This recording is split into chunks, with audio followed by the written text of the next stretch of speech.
You're listening to Dramas Over Flowers. This is an episode of What's Up in Dramaland with Saya, Anissa, and Boroma. Hi, I'm Anissa. In this episode, we talk briefly about K-drama related news stories and then move on to a discussion of primetime K-dramas premiering in the coming month. As usual, we talk big about watching more shows than we can realistically manage. Check out our website, dramasoverflowers.net, for regular features such as upcoming K-dramas with summaries and trailers, the Weekend Drama Report with our weekly updates on what we're watching, as well as drama reviews, editorial pieces, and more. We're a listener-supported podcast. If you'd like to help, you can share our episodes on fan sites and social media, talk about the podcast to your drama-loving friends, or leave a review on Apple Podcasts, Spotify, or whichever platform you use to listen to us. And we'd love to hear your thoughts and ideas, so get in touch. You can comment on our website or YouTube, find us on Instagram at dramasoverflowers_podcast, tweet at us at dramasoverflow, or email us at dramasoverflowers@gmail.com. Thanks to all of our listeners who support us in so many ways, and to our patrons who make these episodes possible. You can find news and updates about the podcast on our Patreon page at patreon.com/dramasoverflowers. We're really close to reaching our next goal, which we plan to celebrate by doing an exclusive live stream as a special thank you to our patrons. And now, let's dive into what's been happening in Dramaland and what we're excited to watch next.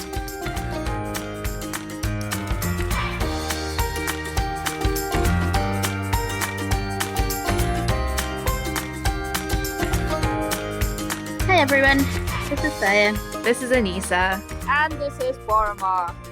And we're back with What's Up in Dramaland, and it's a packed July coming up. How's your month been so far? My month's been, I've had, oh wow, I don't know where to start. For one thing, it's been packed with work, which is good, I suppose. But on the other hand, it's been one of those months where things keep happening. We had a cyclone last month, which left my city a bit shook. And there used to be a massive tree in front of my house. It crushed, I think, 3 cars on its way down. So a lot of stuff happened. The post-cyclone cleanup period was it took weeks, and we had this huge section, this glass section on the side of our house that was broken, and we had to get that repaired. So basically we've had workmen and crew coming in and out of our house, and I am kind of low-key panicking because there are so many people coming into the house and I have no control over this. And after months of isolation, this just seems like we are inviting in trouble, but we can't live in a house with broken glasses either. So yeah, fun, not. Oh, that sounds rough. Hopefully everything will be okay. Yeah. We've just kind of been staying home and in a weird timeline because my dad works all night and he goes to sleep at 6 a.m. every day because he's working on Malaysia time. And we don't know when he's going to be able to go back. So things are just kind of in flux and kind of in stasis in a weird way. But other than that, doing okay. So you guys ready for July to start? Yeah, okay, let's get July started. So you guys, I think, managed to save yourselves from Backstreet Rookie, but I didn't. Thanks to your because warning. But the ironic thing is, I went into it completely uncynically. I genuinely wanted to enjoy it. I made it through Melting Me Softly, okay? And, that's because, I don't know if this suits the yak more, but, I mean, it's more relevant and timely right now, so this is why we're talking about it. Because I like Ji Chang-wook, I mean, I like Healer, okay? That's kind of they're synonymous. They're becoming unsynonymous, but they were originally synonymous, as in I like Healer, I like Ji Chang-wook. Yeah. They are rapidly unsynonymizing right now. Yeah. And, I really like Kim Yoo-jung, and I just thought, while I like both of them, I'm willing to give it a chance, especially because I have sat through bad Ji Chang-wook dramas, and I began Kim Yoo-jung drama that I didn't enjoy. And, the director has had a reasonable sort of reputation for the drama. Was it Fiery Priest that he did, which I didn't watch, but I heard a lot about. It wasn't bad. I watched about half of it and I quite enjoyed it. Right, so you're like, it doesn't have to be bad, but this is without me actually being familiar with the content of the source material, which I later found out was basically soft porn. That's not the issue here. Oh. So the point was, I had a little Twitter meltdown about the show, so if anyone wants to see it, you can find the link in the description. It just was, what's the opposite of exceeding? I guess it exceeded my expectations in the opposite direction to what I expected. So it's been talked about at length at this point, but there were two issues. I mean, the first one was the one that everyone's been talking about for months, which is the age gap casting. And the second issue was the character who... I mean, people are saying... I just did a little bit of reading before we started, because initially to me that came off as straight up blackface. People are saying he's not actually... That character is not meant to actually be black. He's just meant to be styling as black. Which, I don't know if that's the right way of putting it, but I don't know how else to say it. That's still appropriation. I'm not sure how Yeah, that helps. That's the thing. Both are a problem. So whether it's blackface, I mean, do we even need to explain why blackface is a problem? I mean, we actually do, and we're going to. So that's something that we've got planned. We need to sort of figure out how we're going to do this. So listeners, please look forward to that. But yeah, if it were blackface, then that's a very clear problem. And if it were not that, but it was adopting that style, that also is a problem, though of a slightly different kind, which is the appropriation issue. Have you guys been following any of the discussion that's come up since then? Yeah. I have, but I haven't checked out the domestic Korean reaction, which is, I think, what you looked into, right? I've just been looking at international reactions, which have been pretty much mostly along the line of what we've been discussing in terms of extreme displeasure and shock and unpleasantness. I do plan on checking out at least the first episode because I completely trust the sources of criticism. Like, if Sarah tells me that something is problematic, I know that she has thought this through and what she's telling me is a well-considered point of view. But I find myself being unable to participate in the discussion without having actually watched the episode. So I might actually have to... I feel the same way. Yeah, I actually have to go through the episode at least. Yeah, the first one. I was so shocked. I had, I mean, you talk about it afterwards and you're like, I had a strong negative reaction. In the actual moment, yeah, it did not in a million years think that was what was going to happen. And the whole, the scene itself was kind of gross because, it just was because of the type of character that he was. But, and I've described this in the Twitter thread, and I probably have mentioned it to you guys as well, is that the character, he has dreads, and at one point, in the very first, I don't know, maybe the first minute of his introduction, he picks a fly out of his dreads, and you're like, are you just speechless? Dreadlocks are dirty. Speechless. Yeah. I mean, you don't even need to be sort of conversant in the language of racial aggression and all of these, in that whole area, to be offended by that. It's just, it was an interesting time. Yeah. And the reason, I guess we don't want to go too deeply into that right now, but we the reason will on a different episode. Yeah. But very briefly, part of the reason why it's not acceptable to say, oh well, homogenous society, blah blah blah, is that because people do know. You just have to want to do the research. It's oftentimes, so much, it comes down to just doing a little bit of research and just being a little bit sensitive to the fact that, hey, people are people. You don't need to have a degree in what do you need a degree in, Anissa? Critical race theory. Right, you don't need to be an academic or an expert to have an instinctive negative reaction to seeing certain people portrayed in an obviously pejorative way. Yeah. And this is not Korea's first blackface scandal. This thing happens every year or two with alarming regularity, and there's always a big, brouhaha, and then they apologize. So it's very disingenuous for people to be like, oh, well, they didn't know. And also, to be fair, we're talking about Korean entertainment, so we're talking about Korea. It's not only Korea. This happens across media, across the world. Just to be really clear about that. Absolutely. And I mean, we will definitely talk about this in more depth. There's a lot to discuss, and we recognize that there's a lot of depth to this topic, and so we are planning to address it properly. You can also email us with your thoughts and let us know, and we might be able to incorporate that into the episode. So please do send us your feedback, and we've really enjoyed the feedback that people have sent so far. But for now, could you just tell us a little bit about the domestic reaction to this? Because I've only seen the international backlash. Right. So I was just before we started, I had a quick look into it, and I was interested to find out that domestically it had received a lot of complaints as well, the opening episodes, although they seem to be more focused on like the sexual nature of the show and like the non-PG-ness of it. It's billed as a family drama, and yet you have like scenes of teens buying cigarettes, a brothel type of situation, and then you had Reggae Boy, which is that character's artist persona. He just has this really nasty scene where he's sitting there drawing erotic art and getting off on it. It's ew. It's very gross. You can take that it's ill part out, whoever edits this. I mean, but it was so well expressed.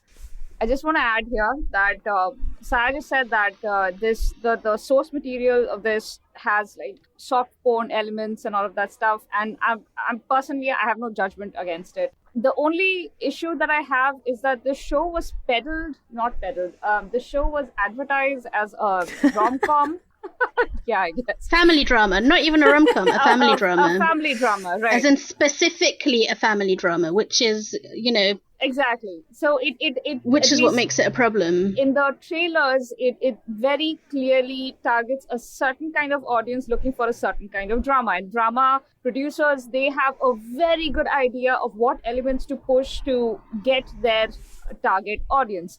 So while I want my K-dramas to explore the boundaries, expand their boundaries of how to show sexuality, how to show different genders, about male and female interactions that are broader in scope than what we have had in dramas till now. But if you just take certain elements, and usually the elements of male sexuality, and kind of expand on that, which is what, like, masturbation in itself is not a problem. But if you're going to focus on a man getting off and then objectify the young female character that you have in your drama, and then I'm not sure that this drama is at all interested in exploring the woman's sexuality.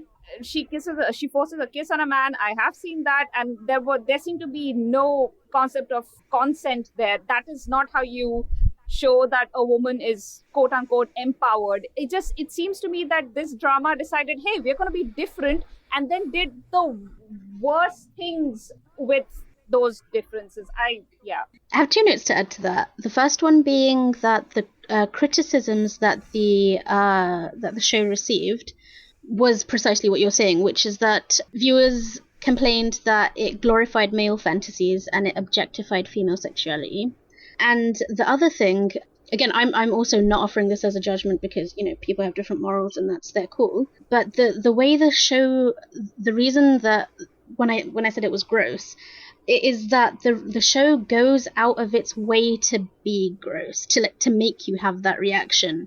Like, it was deliberate and intended. Like, you know, it offered a sense of like prurience in a really negative way, rather than it being a genuine and authentic exploration of people. Yeah. And that's you know, that comes across even to like the domestic audience who criticize it have said the same things, but what they didn't connect that with was the racial representation that it came coupled with, which is what adds a really much worse element to it than just a character being that way. It was a character who in some ways purports to be black or is equated with blackness somehow, to create that mental association for you of a certain amount of moral depravity, of like just yuck, of being skeevy and being dirty. You know, all of like it. That's these things. You know, people.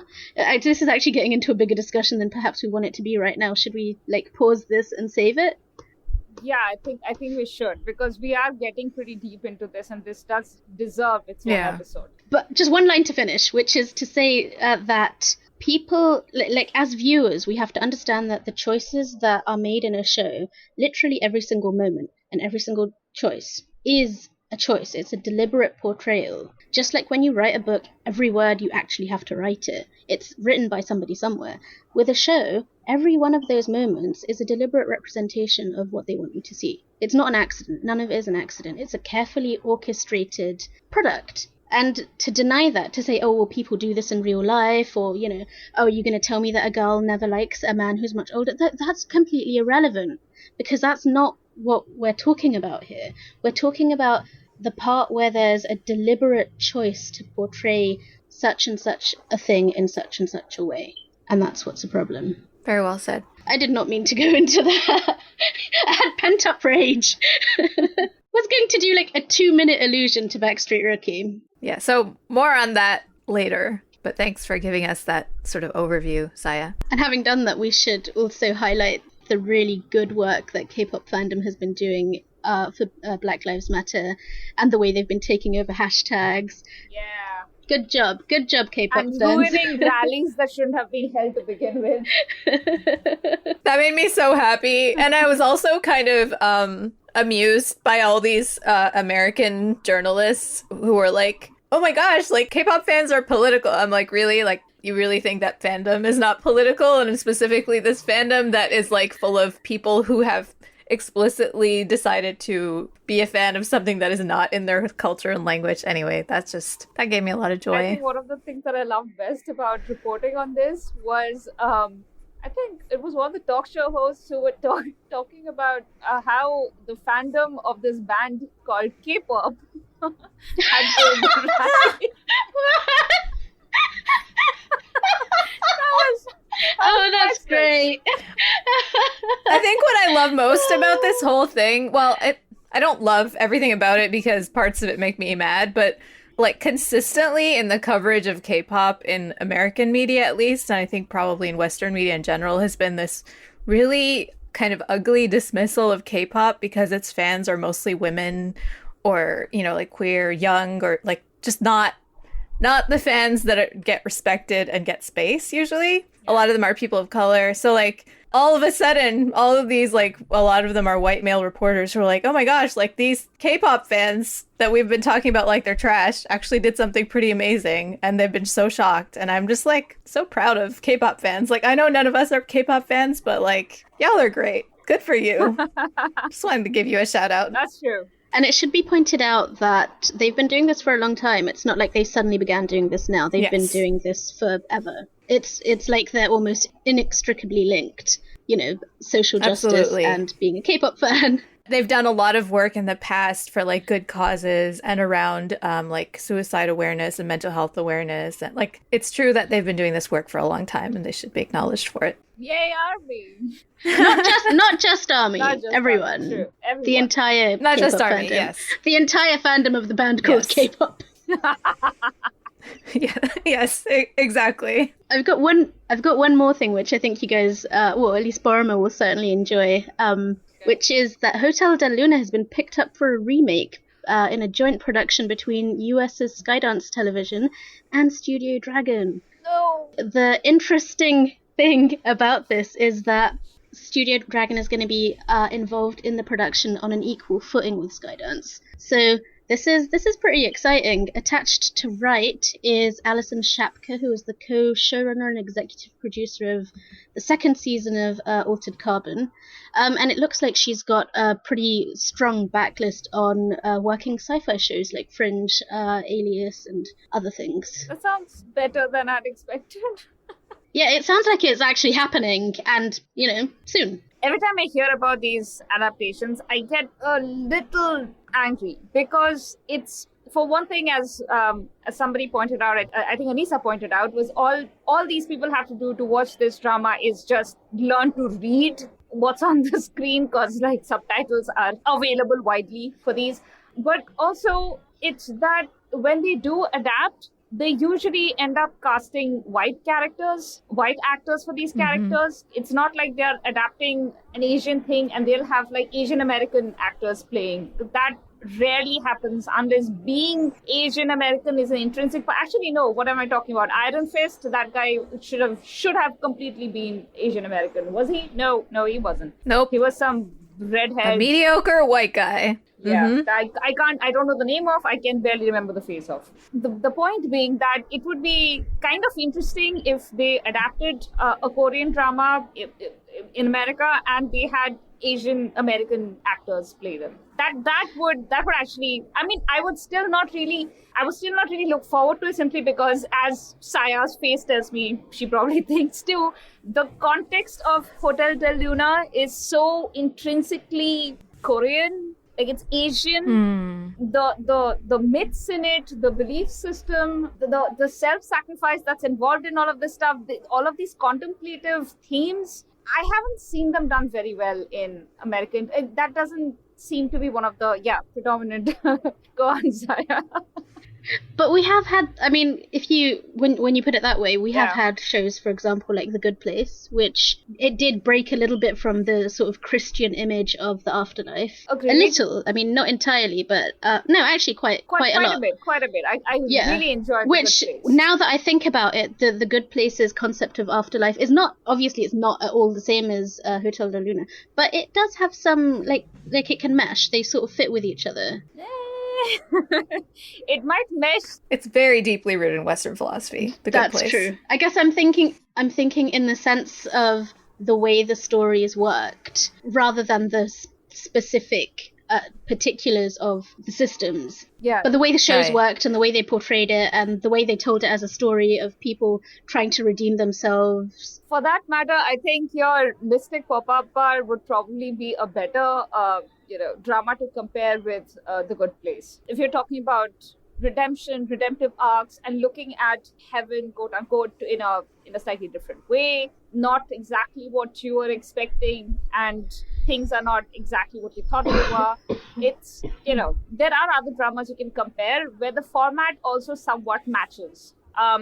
But the thing with Hotel Del Luna was that there was so many, that sense that K-dramas can often inspire, of these legends of hundreds of years, people suffering, that's ancient suffering, that's also sincere and funny because they know how to laugh at themselves. And it's just this... But also, that's very Eastern. That is very Eastern. That's my point. Yeah, you're right.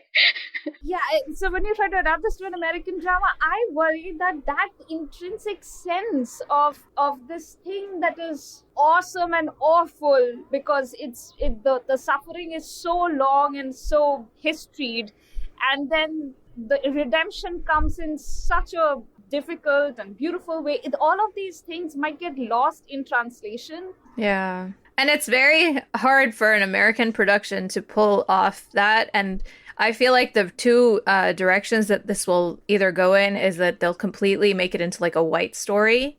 Even if it's not necessarily an all-white cast, but it'll be, even if it's a slightly more diverse cast, but it'll lose that flavor that you're talking about. Or if they try to capture that flavor, they'll just end up like fetishizing Korean culture in a really upsetting way.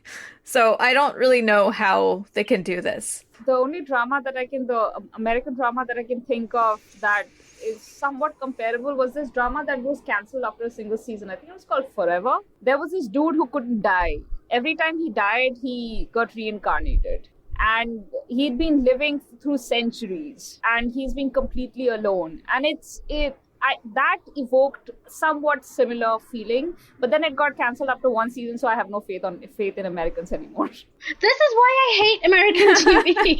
I guess my first reaction to this news is, I mean, this is how I end up watching a drama everyone knows is going to be bad. Backstreet Rookie. My first reaction to this news is curiosity. It's curiosity to see how they will adapt that story in, a different world and a different context, and how adaptable it is. Yeah. Like, I'm willing to wait and see, as opposed to passing judgment like Borma. Yeah. no, I mean, that's valid. I'm not saying that's not valid. That's completely, I know. That's a completely valid reaction. But I like being uncynical until proven wrong.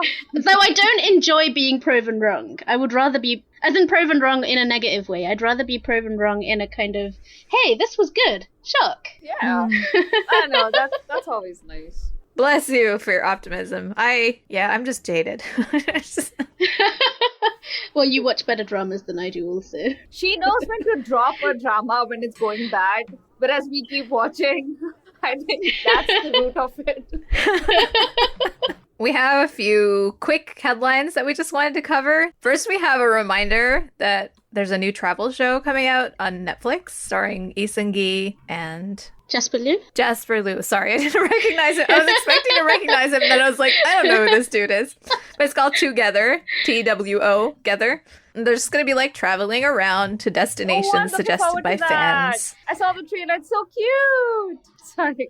No, I just was wanting to say that they're going to be traveling around to destinations covered that are suggested by fans and being bromancy and eating food, and it's going to be beautiful. I'm sure we'll enjoy it. Yeah. Do you guys not remember that we talked about this like last year or something?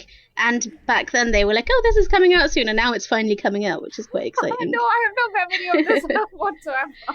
Vaguely. My only exposure to Jasper Liu is that I saw him in a Return of Superman Seung-jae clip, and I don't know if our listeners know, but I'm obsessed with Seung-jae. He's my baby. Anyway, so there was this one little clip where he visits what's his name, Koo-jeong, who is Seung-jae's dad, who was in the group whose name I can't remember. And at that point, he didn't speak much or really any Korean. So I'm interested to see how they're going to handle, does Lee Seung-gi speak Chinese? I think he does. But that would be interesting. But yeah, I kind of hope that there is a bit of language gap, because that just makes it more fun. Exactly. It really does. I actually really like Jasper Liu. Maybe they'll just both be speaking their broken English at each other. That'd be excellent. Let them do that. There's something deeply heartwarming about seeing people still being able to connect even when they don't have a common language. Yeah. And especially that's something that, for example, in my daily in my work, it's something I have to do a lot, and it's not heartwarming in my context. But I want to see it in. I have customers who keep asking for discounts. Okay, it's not heartwarming. The one English word they know is discount, which is, by the way, hilariously. I keep digressing, but do you remember in Youth Over Flowers and like Jo Jung-suk and the boys? They all went to, was it Iceland? And the one English word they had was like discount, and I'm like, I know you, and this is actually really funny, but if you were my customer, I'd smack you, or at least I'd want to. When Jo Jung-suk turns into your annoying customer, I would give him a discount without him asking.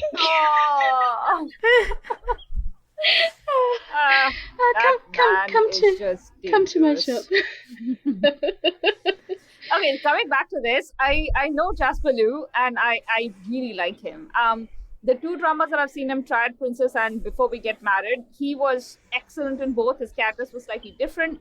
In Before We Get Married, things were heavy. He was problematic too often this week. I'm just going to use it one more time. What can you do if that's the word you need? Yeah, his character was problematic. The themes were problematic. And I'm not talking about the extramarital stuff. I'm talking about his treatment of the heroine and a lot of other things. No, won't go into that. My point is the actor was excellent.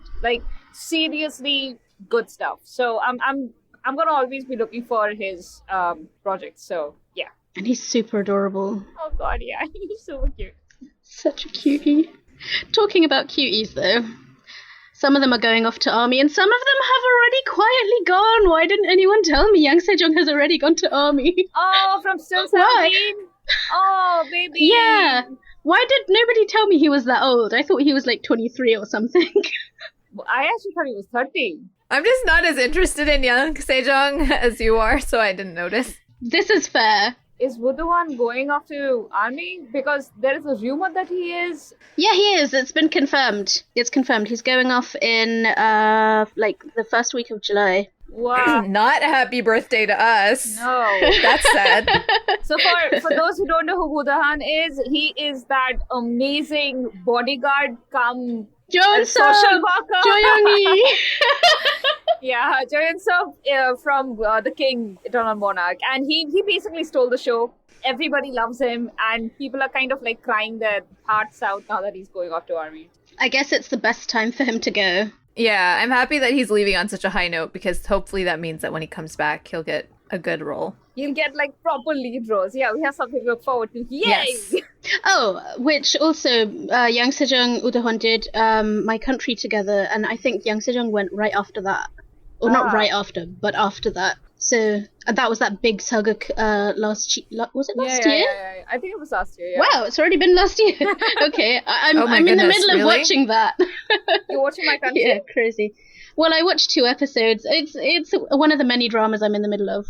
Yeah, but is it like, should I give it a try? You know what I'm like. If it's sad Saguk, I won't watch it. I hear it is gonna end sadly, but never mind then. If the journey is worth it, I'll do it. It's got like romance and like warrior Baekdong's style. So I'm like, okay, I'm here for this. Dude, romance that ends with one or both of them dying is just sad stuff. I'm not watching. Well, Saya, we'll be here to hold you once you come back crying after finishing it. So we'll be here for you. But I'm not watching it. True. So, speaking of things that we are planning to watch, let's go into upcoming dramas for July. The first one, which is on July 1st, it's called Into the Ring. The Korean title is Chulsapyo, and it originally was Tupyo, which means vote. And it's a romantic comedy. It's going to be 32 episodes, Wednesday, Thursday on KBS. And it stars Nana and Park Sang-hong. So I'm going to just read the summary, but it's a bit long, so please be patient with me. So Gang-myung is an efficient and hard-nosed elite civil servant who can multitask with ease and is dubbed the #1 handsome man, thus in quotations, in the District People's Committee. However, he is a cold, rigid, and independent person who is deemed prickly and unapproachable at the best of times. Oh, Lord. Gang-myung is guided by his moral convictions, which he staunchly adheres to, opting to do everything by the book. His lack of flexibility and his penchant for criticizing all those who enter his domain not only serve to earn him the nickname Great Lucifer, but more enemies than friends. Two guesses if that the heroine is like completely opposite and soft she's like a squishy marshmallow. Yeah. Okay, let's see. It might surprise us. Gusera is a lower class woman with little education or money, but can still talk a good game and punch well above her own weight. Known as the queen of civil complaints, she's a force to be reckoned with. She's held many positions in the past, none of which have materialized into a stable source of income. Yep. Small wonder, the opening on the District People's Council with an annual salary of 50 million won for a mere 90 workdays could be just the ticket she needs to better her circumstances. So they basically join forces to penalize corrupt politicians, the newly demoted Seo Gang-myung and the newbie council member Gusera. I just want to let listeners know that we're having a new experience here this month where like I put these together, but I haven't even read the summaries, so we're all discovering what the dramas are about as we read. So it'll be a little bit of a bumpy ride, but I think we'll enjoy ourselves. Guys, it's a director of Radio Romance. Yeah. And there's no screenwriter that I can find listed so far, so I don't know. This is not encouraging. It doesn't sound like my kind of drama. Yeah, not mine either. I mean, it could be like a workplace thing, like, what was that other one, that game one that we watched? Oh, Level Up. Yeah. What was his Sung-hoon. name? Sung-hoon. Sorry, because I read this name and I was like, is this that Sung-hoon? And like, yeah, exactly. I saw that and I was like, oh yeah, this is probably going to be a B-grade drama. Yeah. I mean, it kind of sounds workplacey with the whole council seat thing. I don't know, Sung-hoon doesn't seem like he's got that kind of depth. Is that a mean way of putting it? I'm sorry. So this is not that Sung-hoon, sad. This is not him. Oh, it's not? This is the psychopath diary Park Sung-hoon. Oh, okay. That changes things. He's a more interesting actor, so... Not oh, sure. Okay, no, I've just remembered who he is. I'm also seeing this listed in some places as memorials, but even elsewhere I can find the name of the writer, but not any information. Okay, so maybe a newbie writer. That's not necessarily a bad thing, but sometimes that also means that the writer doesn't have a whole lot of power in how the story is shown. And if the power is more in the PD's hand, and the PD's last the directorial project that we know of is Radio Romance, which was trash. That doesn't fill me with confidence. Exactly. So on to ones we are looking forward to. Yes. By we, I mean, of course, me. On July the 6th, you've got a Good Detective airing. That's Mobam Hyungsa. Didn't we already talk about this? We did. I think it just got pushed. Okay. This is a Monday-Tuesday drama that is airing on JTBC and simultaneously on Netflix, I think. 16 episodes. It's a mystery, and it stars Son Hyun-ju, Jang Seung-jo, and Lee Elijah. And the drama is about a race between people who want to get closer to the truth and those who want to cover it up. Son Hyun-ju plays a character called Kang Do-chang, who's worked as a detective for the past 18 years, and he was born and raised in Incheon. This is all, like, random details. Do we need this? Yeah, he investigates cases using his experience and personal connections, and he's more about, like, instinct rather than science, or indeed reasoning. Don't know why. Reasoning seems like a useful skill for a detective, but hey. Yeah. And Jang Seung-jo plays a character called Oh Ji-hyuk, who is an elite detective with 9 years of experience, so half the experience of Son Hyun-ju. And he is a very evidence-based detective. Like, he's the opposite of Son Hyun-ju, basically. And due to trauma from his childhood, he doesn't share his feelings, and he's wealthy thanks to his late uncle, who left him with a large inheritance. That's actually quite an interesting character setup. Yeah. And E. Elijah plays a newspaper reporter who's a 5-year veteran and passionate about her work. Okay, these people are really obsessed about who's worked how long. Well, I guess it's setting up a hierarchy of seniority, and with Son Hyun-ju, he's experience. Like, exactly. So his experience counts as method, more or less. I mean, it works, right? So who's gonna complain?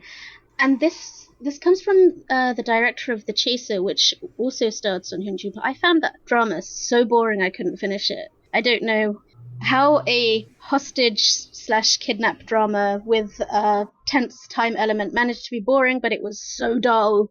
And that was before I discovered speed watching. Nevertheless, that was from quite a while ago, so I'm going to give this one a shot. At least I sort of plan to. Yeah. If Sai ever emerges from the piles of currently watching dramas. Yeah, I exactly. feel like at this point I need to stop saying I'm going to watch something, because I've been saying that for the last 10 months and I haven't started anything except 3 dramas. And in the meanwhile, the dramas that Saya doesn't say anything about, like she never says I'll watch them, she goes and like marathon watches and finishes them, and you're like, when did that happen? Yeah. Every month, she surprises us. I'm like not even asking you guys if you guys are going to watch it, because, you know, yeah, I know Eunice is not that interested. And Borma's only going to watch it if I tell her it's amazing pretty eventually. That is the method. I think I might have watched this at another time because I love Jang Seung-jo so much. After Familiar Wife, he was so, like, he just... I don't know, he has an amazing charisma, but like I'm just not in the mood for cop shows right now, so I'm probably gonna pass unless you tell me it's really good or I hear it's really good. You've still got Watcher to watch. Yeah, I do, exactly. But obviously it's not homework. Right. Yeah, exactly. The next one also is on July 6th. It's called Men Are Men. Okay, this does not fill me with confidence either. It's a romantic comedy that is going to air on KBS2. And it's got 32 episodes. It's a Monday-Tuesday show. And we're going to have Hwang Jung-hyun again on our screens, which is great because I'm really liking her in Mystic, along with Yoon Hyun-min and Seo Ji-hoon. I know both of these actors. Why aren't their faces popping up in my head? Yoon Hyun-min did the one where he was the robot and also the developer. What was that called? My Love's the Robot or something. No, is it Hollow? My Hollow Love. Yeah, it was a hologram. That's right. My Hollow Love. He did. That was his last project. He was also the other detective in Tunnel and Spinach Guy in Witch's Romance. Spinach Guy, yeah, that's right. That's how I know Now she him. knows who he is. I thought you'd know him from Tunnel. Honestly, Spinach Guy is still my favorite role of him, and I've seen him in so much stuff after that. And Seo Ji-hoon, wherever I heard that name, he was in Solomon's Perjury and a bunch of other things after. He was a guitar guy in School 2017. He's done a few things recently that I haven't watched, but yeah, I know him. I like him. He's cute and big and a baby. So, here's the synopsis. This romantic comedy is about a woman who chooses to remain single after getting hurt from past relationships, and a man who wants to change his relationship with this woman through love. The story will combine the themes of a past life with realistic topics such as marriage and remaining single. Okay. What? So we're getting Hwang Jung-eum in another drama about past lives, except this time it's a rom-com. Yeah, I don't really love Hwang Jung-hyun in just plain romantic comedies. Somehow they don't seem to. I think she just does better with like some magic realism or some Or kind mellow. of like or mellow. Or mellow is she's amazing in mellows. So yeah. I'm not. However, I like the cast.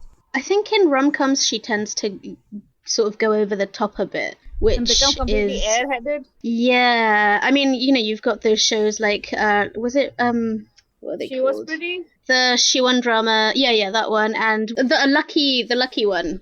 Lucky Romance. Oh, Lucky Romance? Lucky Oh my Romance, God, that was that's the so one. bad. It was so bad. Ugh, right. I also watched the one where I can't remember the title, but it was like Hunnam and Jungum in Korean. The one where she did the rom-com with Nam Gong-min, and it was like so disappointing Oh, because it was so blah Oh, and boring and yeah, like I can't remember nothing. the name of the drama. That was right now. last year. That was just last year. Yeah. What was that? Oh, The Undateables, which had a different name as well. It was a terrible title. Yeah, it was just Yeah. it was a bad drama. It Yeah. was Oh, so handsome guy in Jongum. Oh, Yes. Oh my God. So bad. I just said Hunnam and Jungum, which is just the Korean version of that. But the thing is that I think the problem that I have with her in dramatic comedies is that she's often a character who debases herself a lot. In that she's constantly embarrassing herself, she's poverty stricken, she's humiliated, and I mean the way I see her as an actor, she's a really I don't know, she has a lot of personality. She's like bursting with personality. I don't really see her as someone who does pathetic well. So it just turns out campy. If I'm supposed to feel sorry for her, like the only time she actually genuinely made me feel sorry for her was in Secret. Because, man, that was a horrible situation to be in. But Also, Kill Me, Heal Me. yeah, but I never felt sorry for her. She was pretty. She was up to the mark. She knew what she was doing. I liked her there. So yeah, I'm a bit nervous about this because this is just a romantic comedy. It doesn't have any magic realism elements or anything else. Please don't let her be a poor pathetic character. And that's all. Please, that's all. Please just let her be a grown ass woman with agency. Is that too much to ask for? I will co-sign that. So the next one is Was It Love? And it's airing July 8th on JTBC and also on Netflix. The Korean title is Uri 사랑했을까? Which just means like, did we actually love? It's a comedy romance drama. It's going to be 16 episodes, Tuesday and Thursday, and it stars Song Ji-hyo, Son Ho-jun, Song Jung-ho, and Gu Ja-sung. And like those are like the 4 co-leads.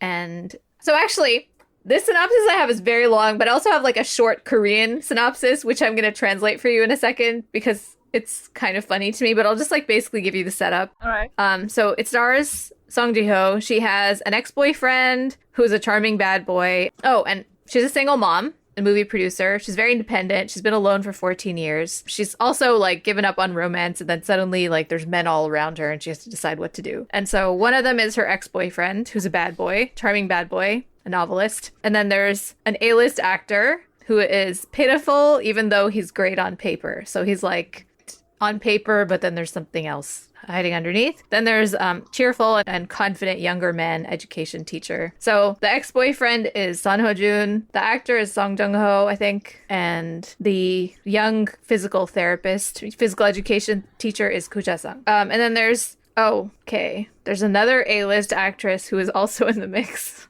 We don't know what she's doing there. But I just found this funny, so I wanted to share it. It's from the Korean Wikipedia. It has a one-line synopsis, and it basically just says that she's like a single mom who's been alone for 14 years, and then she encounters a bad but attractive gnome, which is like, gnome is so hard to translate, but it's basically a dude, but it's not like in a Positive way. It's not like in a negative. classy way. Yeah, exactly. It can often be translated to like a jerk or A cat. But it doesn't always mean that. Yeah.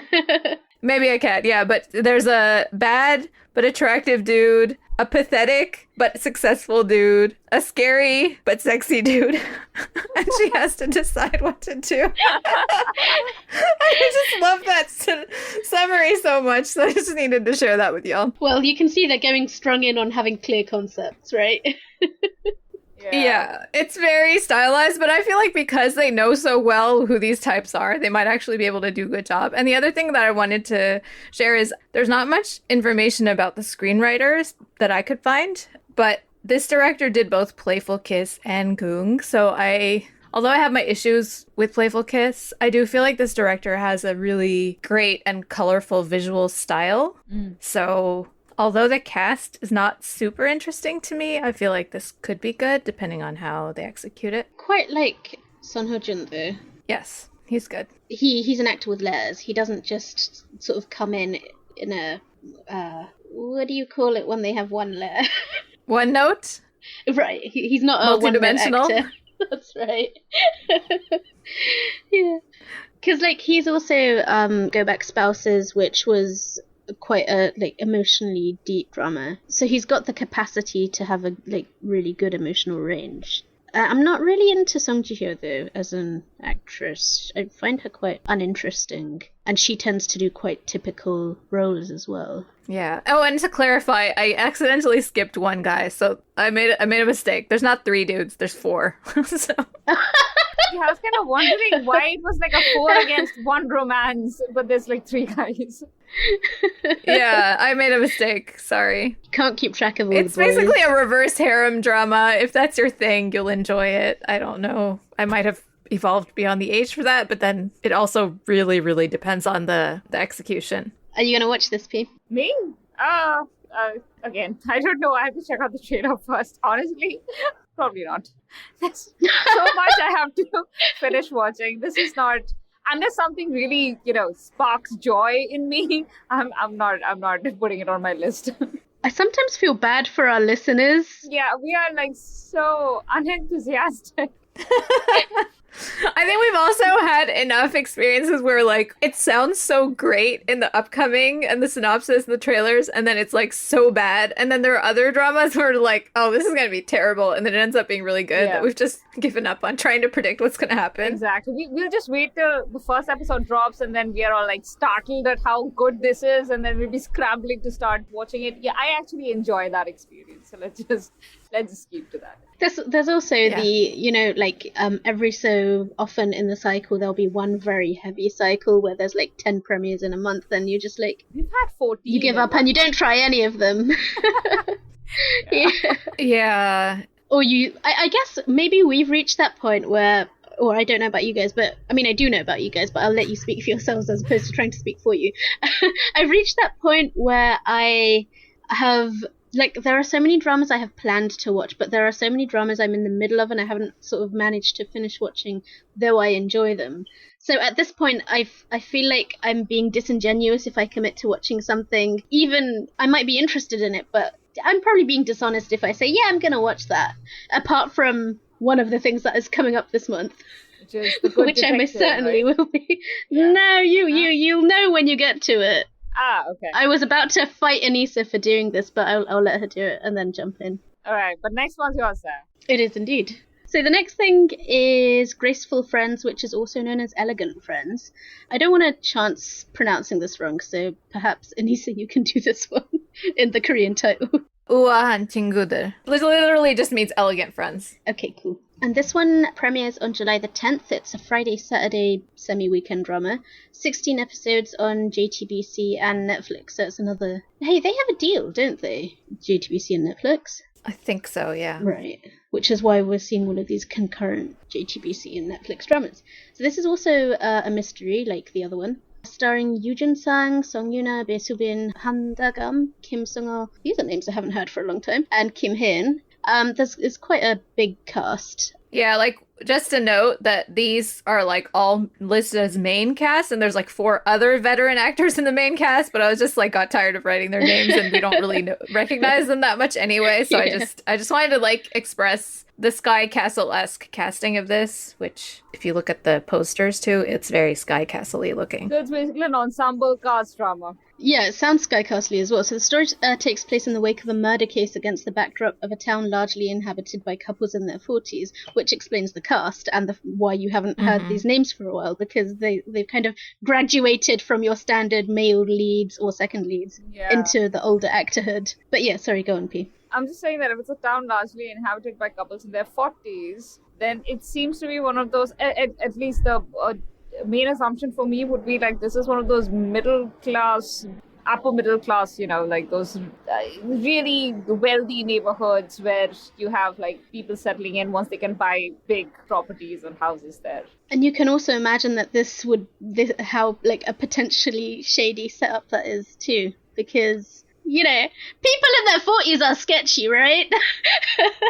Which is not an ageist comment, but you know what I mean, right? Yeah.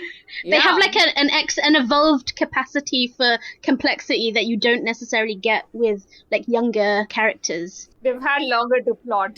Yeah, they've lived a life and Let's just put it that way. refine revenge theories and whatnot. I'm not sure about the director though, so there's not a lot of information about the screenwriters, but I'm looking at the director's past works and they are quite sort of, good and bad. And the last thing he did was Beauty Inside, and before that was Melaholic and Revolutionary Love, which was awful, Introverted Boss, which was terrible. But then you've got like Oh Hae Young Again, also known as Another Miss O, which was very good. Yeah. And then Super Daddy Yol, which was like the worst drama ever. I hated it so much. But Marriage Not Dating also. So it's a very mixed bag. I guess we're not gonna really know. Yeah, it's a really strange mix of extremes. But now that you've made that the Sky Castle comparison, I like viewing it somewhat differently.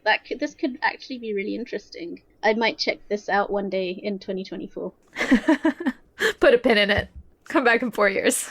But the next one I'm definitely checking out like right away. The next one's mine. Take it away, Pete. Okay, so the next one is Train, and the Korean name also seems to be Train if I'm reading this correctly. And it's dropping on July 11th, Saturday, Sunday. It has 12 episodes, which is as expected of the great OCN, which does formats correctly. Not always great. Yeah, but with thrillers... But always 12 episodes. Yeah, always 12. Having watched more OCN dramas, not always great. Fair enough. But hey, like, the few great ones they drop, I think it makes up for the others. Okay, so it's a thriller, and you have the stars Yoon Shi-yeon, Kyung Soo-jin, right, and Shin Soo-yeol. I don't know who those last two are. Kyung Soo-jin played one of the, she played half of one of the main couples in +9 Boys, which I think is the last thing I've seen her in. She was also in Weightlifting Fairy. Right. Yeah. That's right. Yes, she was the anorexic, ballerina. Yeah, the ballerina who was struggling. Not a ballerina, gymnast. She was a gymnast. She was a gymnast, yeah. Yeah. And then Shin So-yeol, the most iconic role for me with her is Jung Eun-ji's best friend in Answer Me 1997. That's Shin So-yeol. Yeah, I know her. Love her. Wow. She's awesome. Yeah. She doesn't get a lot of... I don't think she gets lead roles, but I really like her a lot. She generally tends to do supporting characters, right? Yeah. I think she's the second lead here, but again, I mean, it might not be that kind of a drama at all. So since it's a thriller. This is a straight up thriller. Okay, let's I'm get so excited into for the this story. Okay. A hard-hitting detective who fearlessly dives into his work, Seo Do-won is relentless when it comes to bringing criminals to justice. Willing to take on any case, no matter how hard, Do-won has made a name for himself as a man who gets the job done. But when the woman he loves becomes the latest victim of a serial killer, his world completely changes, literally. We are fridging another girl. Okay, sorry. Comments later. Moving on. Mysteriously able to move between parallel universes. Oh, cool! I like parallel universes. Do-won now lives in both worlds as a man who must pay for the sins of his father in one, and as a man forced to live a precarious life because of those sins in the other. Oh, so his father used to move between times too? As if the duality of his life wasn't hard enough to deal with, he soon learns that his deceased love may be gone in one world, but she's very much alive in the other. Ooh! Vowing to track down her killer in one universe while simultaneously trying to protect her in the other, Do-won is quick to acknowledge this is not something he can do alone. Okay, I'm cracking myself up. This isn't a comedy. No. It's not even a rom-com. This is like straight up thriller. This is thriller with like such mahjong elements. I just can't. Okay, seeking the help of his colleagues in both universes, the one asks Han So-kyung, an honest yet reserved prosecutor with a big heart in one world and a cold and emotionless detective in the other, to help him out. I think they're doing a better job of like the king's concept than the king did. Okay, together with Lee Jung-min, a tenacious member of the scientific investigation unit, they'll do whatever it takes to track down the killer in one world and protect his love in the other. But will their efforts in either universe really be enough? Your reading of this has made this sound like it's a wacky and terrible drama, yet the posters and the promo and everything make it look really like I am here for this drama. Yeah, me too. This actually sounds pretty good. Yeah. But it also reminds me of that Rain drama that came out last exactly, year. I was about to say, it sounds a lot like Welcome with the to 2 Life. in the title. Welcome to Life. That's right. But darker. I like it. I'm excited. I think I need to watch the trailer to think that to figure out the darkness of this. But as far as I'm concerned, the concepts are great, and I am watching this. This is great. This is lovely. This is exactly the kind of stuff I like watching. I just realised your comparison to The King was because of Parallel Worlds. I was like, so on the Welcome to Life track that I forgot that The King was a Parallel Worlds drama. I mean, just imagine this. I mean, it's a similar concept insofar as you have characters dead in one world and alive in the other, and he's moving between both worlds. You should watch Welcome to Life. I think you'd like it. It was a solid show. I really enjoyed it. Then why did both of you act like it was awful? Who's both? I don't think Anissa watched it. Only I watched it. Didn't Anissa say this reminds me of the Rain drama? No, I just said this sounds good. It just really reminds me of that Rain drama with the 2 in the title. That's all I said. Oh, okay. Because I'm sorry. For some reason, as soon as you said that, I like some part of my like subconscious filled in like it was awful. It reminded me of that. You were just thinking of Full House. Oh. Which was our awful Rain drama in recent memory, yeah. No, Welcome to Life was genuinely good drama. It was a bit more introspective. Like it had that parallel worlds crime thriller element, but that it was more because he was a prosecutor in one world and a lawyer and a cutthroat, unethical lawyer in the other. I remember the synopsis of this. It was really good. I really enjoyed it. A lot of people sort of had a negative reaction to it because they didn't like the pace of it. I think they expected it to be more full on. What do you call it? A more full-on thriller and less to the introspective. Also, that I think I just very recently read someone criticizing something that happened early on in the drama when he found himself in the parallel world. But there's no need to go into that right now. If you watch it, we can talk about it. I just noticed the next drama. Exactly. Do you understand why I'm telling you? You don't know me. Anissa, how could you do this, Susaya? Why am I whacking my desk while I'm talking with sounds that you can't take out? Okay. But yeah, go on. All right. Now here's the drama that Saya has been waiting for this whole time. It's called Flower of Evil, and it is airing on July 22nd, Wednesday and Thursday, 16 episodes on TVN. And it stars Lee Jung-ki and Moon Tae-won. And we did talk about these two together in like a previous, I don't know, I think maybe when we heard about the casting or something. I talked about the casting because I got overexcited about it and I still had like trauma from Criminal Minds. That's right. So I'm just going to give you the synopsis and then we can squee and or discuss to our heart's content. So, on the outside, Baek Hee-sung looks like the ideal husband. A hardworking craftsman, his metalworking studio has met with its fair share of success. Able to provide a good life for his wife and daughter, he's an exemplary example of what a husband should be. But his accolades don't stop there. As comfortable working around the house as he's working in his studio, Hee-sung could easily fill the roles of father and husband as he can business owner and craftsman. But this perfect exterior hides some very dark secrets. secrets he would rather his detective wife, Cha Ji-won, never learns. And those two roles are played by Lee Jung-ki and Moon Chae-won. Unfortunately, secrets have a way of coming out, and as a hard-hitting homicide detective, it's Cha Ji-won's job to uncover as many secrets as she can in her never-ending quest for the truth.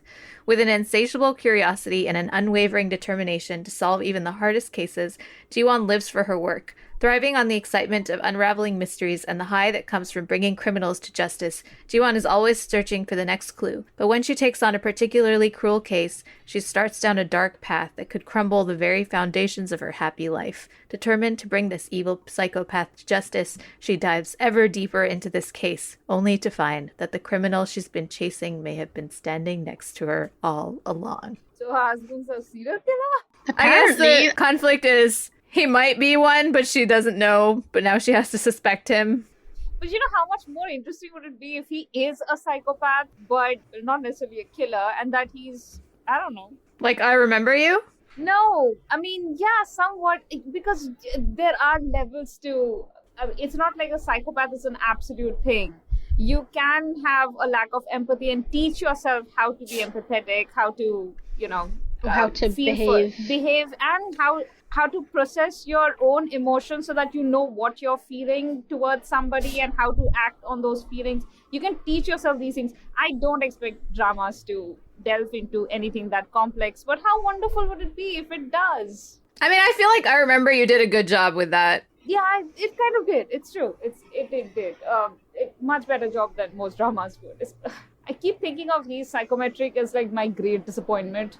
So yeah, I probably shouldn't. I mean, I'm not sure that they're particularly comparable dramas. Genre-wise, they seem a little different. But actually, I get why you're making that connection, though I don't find it myself a natural comparison. But I'm curious if Lee Jung-ki is genuinely the serial killer, because that would be a departure for him in terms of he hasn't played a villain before that I can recall, and it would be really interesting if he were. But think of Scarlet Heart. Scarlet Heart. Moon Lovers. Something Moon. Lovers. Evil Lee Jung-ki. He's not billed.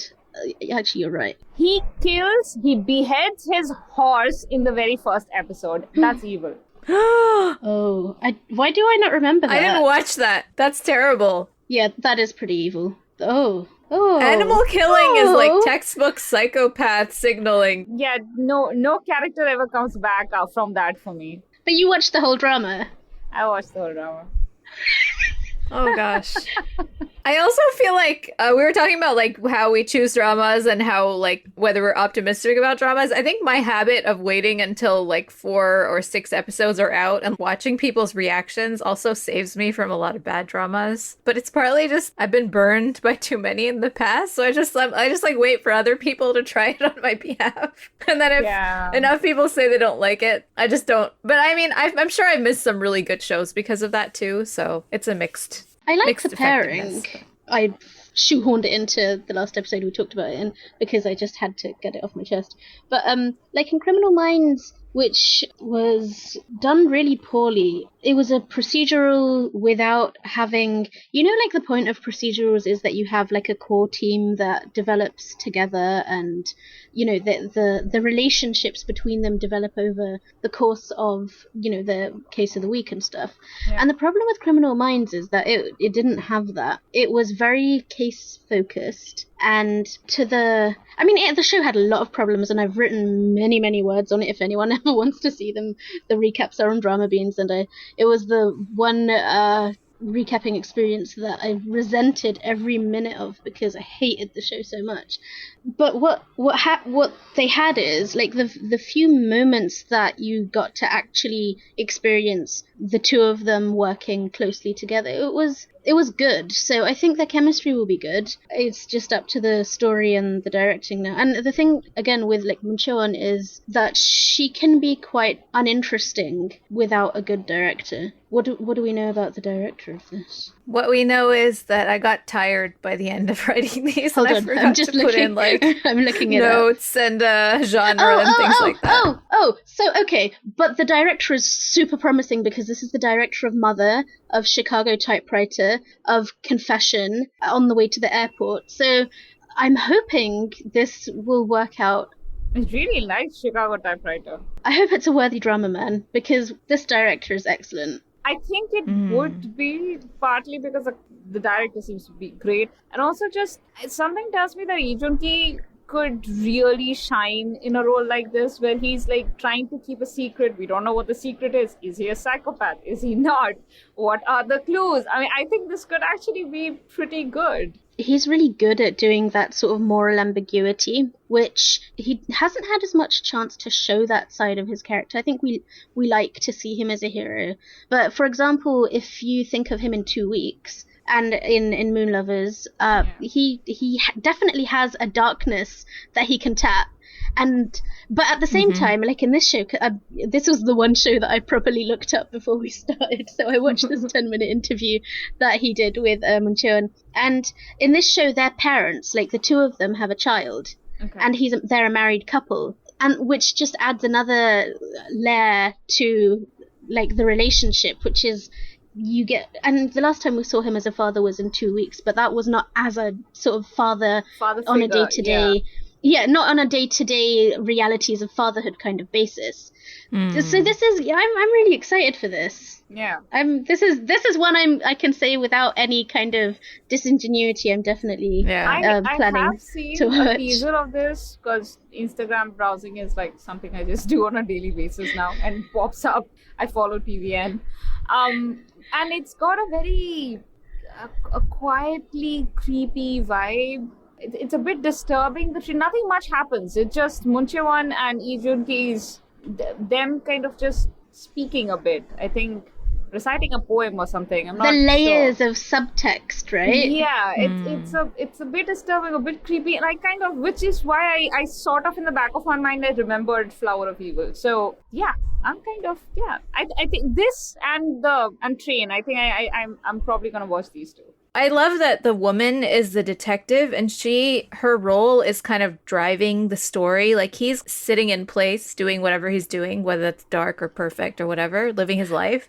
And she's the one whose actions sort of propel the narrative. And I find that very refreshing. Yeah, because usually there's like this dude who's a detective, and even if there's like women on the investigation team, like there are in Train, for example, or like, I mean, we've seen so many of these dramas, there's always like a woman who does something on the team. But this time she's basically like pushing and leading and driving this whole investigation. That's really interesting to me. Also, I just suddenly remembered Dark Joon-gi is The Scholar Who Walks the Night, which is a drama I generally like to forget. But that was where he played a vampire. Yeah. Don't watch that drama, anybody. Total waste of time. It's not a good drama. It was like... It wanted to be more serious than it was, and it was kind of campy, but also it was completely like, why are we watching this drama? Why does this drama exist? There's no point in this. Yet, Lee Joon-gi and Suguk is like, I will always watch it. Yeah. Yeah, definitely. So at least one of us will have something to say about this drama once we come back in the yak following it. True. It doesn't Forest of Secrets come out this month? No, August. Believe me, I would never have forgotten upcoming. Never. I'm so excited. There's actually a ton of stuff I'm really excited for in August. So, can wait for that. Me too. All right. So that's the upcoming dramas for July and the news, little of it that we decided to talk about this month. Hopefully you're enjoying your summer, if it's summer where you are, and let us know what you think of the upcoming dramas. And K-pop fans, we love you. Happy July! Happy July, guys. Remember to email us at dramasoverflowers@gmail.com. You can find us on Twitter at dramasoverflow. You can find me on Twitter at FestaFaster. You can find Anissa at... You can find me at Anissa Khalifa _. And you can find me at Not Now Saya. And you can find us on Instagram at dramasoverflowers _podcast. Follow us on the socials, because sometimes we ask questions and we really need you to answer them. Good night, guys. Thank you for listening so much, and bye-bye. Bye. Bye.